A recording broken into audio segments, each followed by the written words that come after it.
Well, Ben, over to you. Flag Force, I think, is the subject. Flag Force indeed, yes. And great to be here, everyone. It's September, back to school, Christmas just round the corner and all of that. And it's been quite amazing, actually, to see the whole flag thing unfold, or unfurl, should I say, over the past few weeks. I'll just tee this up by saying that my grandmother, on the maternal side, my mother's mother was Norwegian. And if you go to Norway, there are flags everywhere, Norwegian flags in every house, every back garden. People wear them on their clothes, on the back of every boat on the river. And I actually see this as a very positive thing. I've quite enjoyed seeing the flags going up around Plymouth over the past few days. I don't think it necessarily has to be this antagonistic and awful thing. You mentioned the roundabouts, but they've been going up in their droves on lampposts and on people's cars and back gardens. This little video here from Lincoln sometime over the weekend. And as I say, I don't think this has to be a particularly negative thing, but we are also seeing the flag become a flashpoint in some ways for racial abuse and also the escalating tensions that we're seeing, even violence happening across the country, coming from both sides, I should say, because actually we've seen people putting flags up being attacked, as well as people flying flags attacking other groups. And I think that this is completely unacceptable. And I guess the question that I have is whether this recent wave of flag raising is an organic outpouring of nationalistic fervour, or if there is a hidden hand operating in the background trying to turn something that's potentially positive into something nefarious. Let's have a little listen to Joseph Moulton, the founder of Flag Force UK, talking to GB News a couple of weeks ago.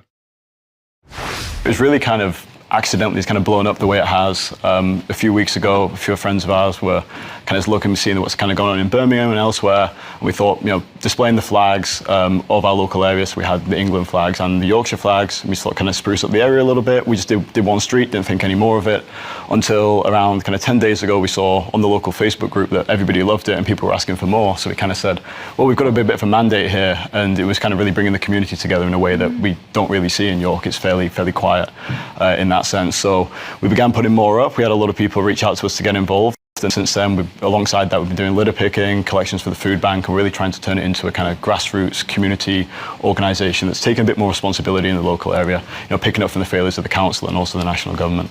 Are you concerned that the civic pride that you're bringing back, putting up these flags, could be opposed by local authorities? Well, if it is, it'll only galvanise people. I feel like people always want a cause, and the establishment isn't appealing to people. You used to say get involved with the council, but and the council's there if you've got feedback. But you never see them knocking on doors. You don't see them in your local places, rather because they're not welcome, and also they're just completely out of touch with what's going on. So I think all that'll happen is just drive more people to the cause, and it's going to completely backfire on them. He seems like a nice chap, doesn't he? He does seem like a nice chap. Question in our chat box is, who does he work for? Well, that is a very good question, absolutely. So he's talking here about a grassroots movement that has a mandate now, and it's fulfilling an important civic purpose. They're also doing good things like litter picking, helping out with food banks, filling in the gaps of council services, essentially. That's what he's saying is going on here, right? And let's be clear, there are issues with what local councils are doing. Whether this guy is going to step into the breach or not, I don't know. But that was Joseph Moulton. You can see him there talking to GB News, probably the most popular UK news broadcaster. So he's been elevated into quite a significant position, and he runs this organisation, Flag Force, which has basically come out of nowhere in the past month. So their Twitter profile, which we'll put a link to, has now got 18,000 followers. It's only been set up in the past 4 weeks. And this is their website. You can see they're tracking flags put up by local patriots across the country. And there's an invitation to join the UK's premier community network tracking the flag raisings across the nation, discover, document and celebrate the flags that unite our communities. This is essentially an intelligence gathering operation, right? They've got a map you can see here.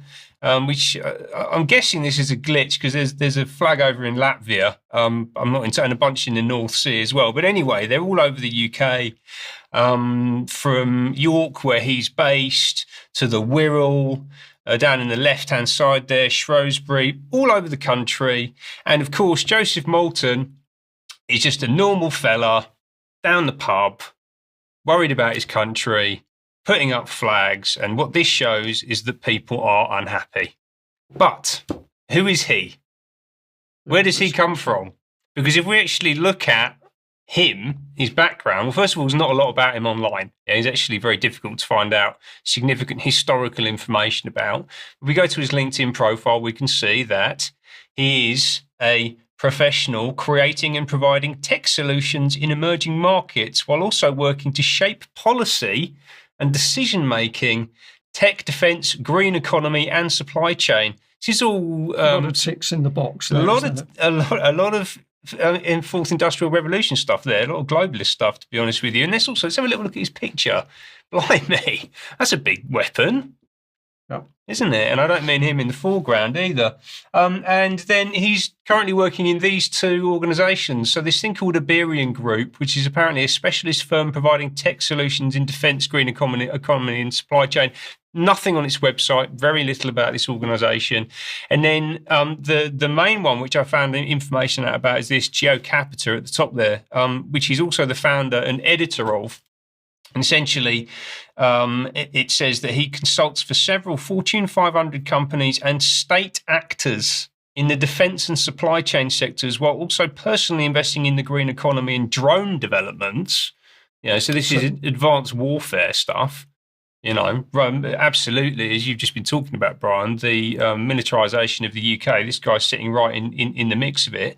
And it also says that he spent time in over 60 countries, including complex environments such as Ukraine and Libya.